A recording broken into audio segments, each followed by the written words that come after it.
யெரொபெயாம் செய்ததும் இஸ்ரவேலை செய்ய பண்ணினதுமான பாவத்தின் நிமித்தம்.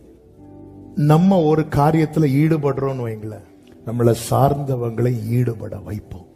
பிரியமானவர்களே, நான் தப்பு பண்ணி இப்போ நான் பிரீச் பண்ணிட்டு இருக்கிற உங்களை நான் டாக்டரினை மாத்தி வழிய மாறி போக பண்ணி இதை கேட்டு 1000 பேரை இடற பண்ணிட்டேன்னு வைங்களேன், நாளைக்கு நான் ஒப்புரவாகிட்டேன்னு வைங்க. நான் ஒப்புரவானாலும் என்னால இடற 1000 பேருக்கு.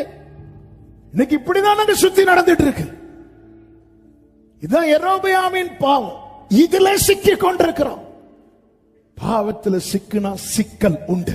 அதனாலதான் பவுல் சொல்றாரு, நான் அனுதினமும் சாகிறேன், நான் அனுதினமும் சாகிறேன், நான் டெய்லி ஒப்பு கொடுக்கிறேன். ஏன்னா இந்த மாம்சம் பலவீனம் உள்ளது.